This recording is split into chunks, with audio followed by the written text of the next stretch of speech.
Stone, wood, grass and water. These are the essential elements of the Pohorje Hills. The especially typical characteristic of the western part of the Pohorje Hills are the evergreen spruce forests. Nowadays, forests spread over 70% of the Pohorje Hills area. It, however, has not always been like that. Without man being the fifth essential element of the Pohorje Hills, forests would have covered the whole area, with beech, fir and spruce trees growing in mixed forests. Because of the human impact, there had also been fewer forests here in the past. The present appearance of the landscape, however, has mostly been influenced by man's activities since the late medieval period onwards. The Pohorje Hills have been significantly influenced by their geological structure. Some of the oldest rocks on Slovenian territory are found on the external part of the Pohorje Hills. Geologists estimate these metamorphic rocks are over 400 million years old. The central part of the western half of the Pohorje Hills consists of younger igneous rocks like granodiorite and dacite. These were formed by intruding between older metamorphic rocks around 18 million years ago. The hot magma formed mineralized layers, which include the mineral called magnetite, a constituent part of iron ore. It is therefore not surprising that pilots were once being warned when flying over this part of the Pohorje Hills that their compasses might not work as they were supposed to.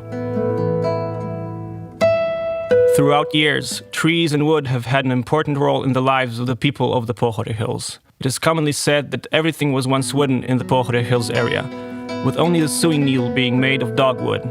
The tree, being the focal point of a forest, has also got a powerful symbolic value, with its roots reaching under the ground and its treetop extending to the sky. The tree is the center of creation in many mythological beliefs. The cult of worshipping trees had been common even in the medieval period, with some elements of worship being preserved even until later. One such example is a 19th century mass pilgrimage to the Vitanje spruce tree in the southern part of the Pohorje Hills. It is assumed that the Pohorje Hills were populated as early as the 13th century, with solitary farms being built up to 1200 meters above sea level.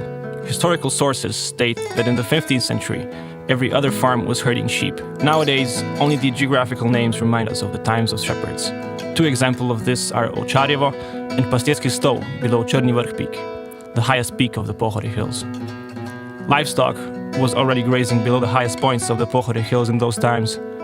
Forest pastures were probably used first and cut down wooded areas later, where a grassland community commonly called Baloch or Volčič was eventually developed.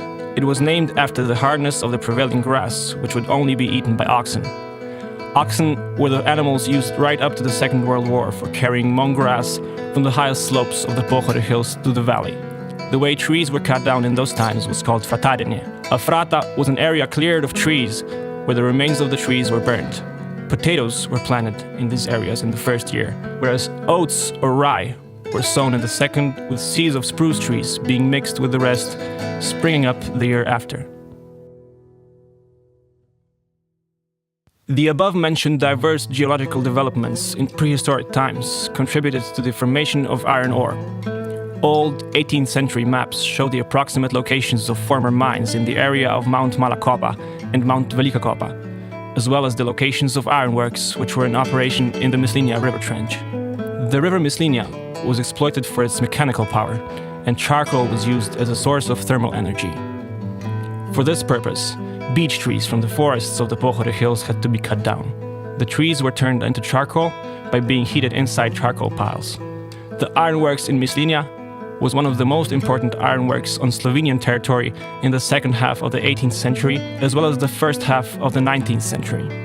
At the beginning of the 20th century, its last owner gave up ironmaking and turned to forestry and wood processing instead. During these times, an electrified forest railway was also running in the Mislinja river trench.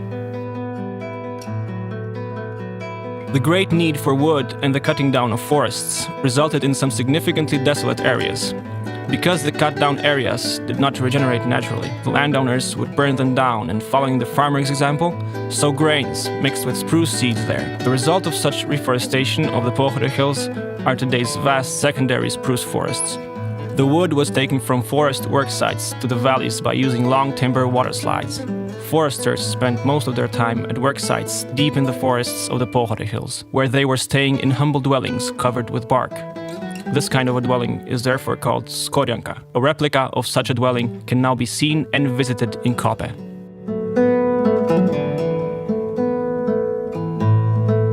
In the Mislinja river trench, as well as near Josipdol and Hudikot, beechwood had another use. It was used for obtaining potash and making glass, which was produced in simple glassworks called lajute.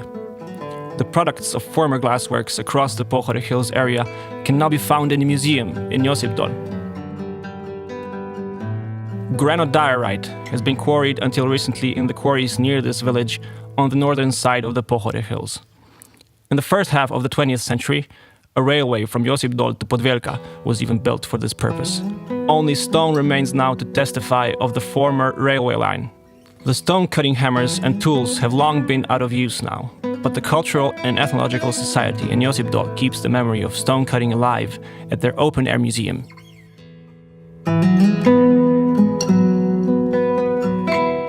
The grasslands, expanding across the highest slopes of the Pohorje Hills and serving as remnants of old times, have soon started attracting visitors. Because of the mostly flat terrain and far-reaching views, the western part of the Pohorje Hills has started to attract backcountry skiers. The Seniorio Dom mountain lodge at the Ribnica Pohorje Hills had already been built at the beginning of the 1930s, but was burnt down during the Second World War. After that, the Ribnica na Pohorju mountain lodge was built nearby. It is assumed that skis were introduced to the Pohorje Hills following the example from abroad, whereas foresters started showing interest in them in the second half of the 19th century while attending seminars in Austria.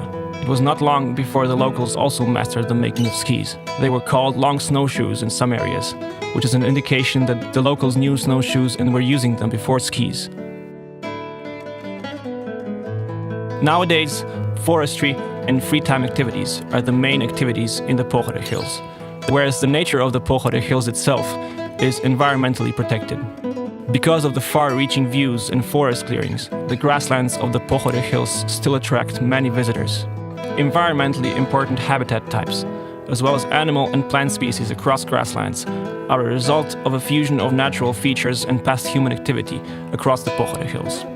The area is therefore recognized as a protected natural area on national as well as the European level. It is also part of the Trans-European network of Natura 2000.